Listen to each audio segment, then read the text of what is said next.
നമ്മളില്ലാത്ത സമയത്ത് എന്തെങ്കിലും ഒരു പ്രശ്നം നടന്നാൽ ആദ്യം ആളുകൾ ചോദിക്കുന്നത് ഇതാര് ചെയ്തു എന്നല്ല, കുറ്റം ആരുടെ മേൽ ഇടേണ്ടതെന്നാണ്.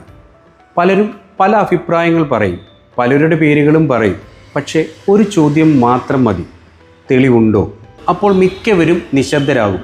ഇന്നത്തെ കാലത്ത് നമ്മുടെ കാറിൽ ആരെങ്കിലും ഉരസിയിട്ട് പോയാലും, നമ്മുടെ വീടിൻ്റെ മുന്നിൽ വെച്ച പാഴ്സൽ കാണാതായാലും, കടയിൽ നിന്ന് സാധനങ്ങൾ നഷ്ടപ്പെട്ടാലും, അയലത്തുകാരുമായിട്ടോ ജീവനക്കാരുമായിട്ടോ എന്തെങ്കിലും തെറ്റിദ്ധാരണ ഉണ്ടായാലും മനസ്സിൽ ഒരുപാട് സംശയങ്ങൾ വരും. അവനാണോ ഇവനാണോ? പക്ഷേ അവിടെ ഒരു സർവൈലൻസ് ക്യാമറ ഉണ്ടായിരുന്നു എങ്കിൽ സംശയങ്ങൾക്ക് പകരം തെളിവ് ലഭിക്കും. കാരണം ക്യാമറ ആരുടെയും പക്ഷം പിടിക്കാറില്ല, ആരെയും കുറ്റം പറയാറുമില്ല. സംഭവിച്ചത് അതുപോലെ റെക്കോർഡ് ചെയ്ത് സത്യം മാത്രമായി കാണിച്ചു തരും. അതുകൊണ്ട് CCTV എന്നത് കള്ളനെ പിടിക്കാൻ വേണ്ടിയിട്ട് മാത്രമല്ല, ഏത് പ്രശ്നം സംഭവിച്ചാലും സത്യം തെളിയിക്കാൻ സഹായിക്കുന്ന ഏറ്റവും വിശ്വസനീയമായ സാക്ഷി കൂടിയാണ്.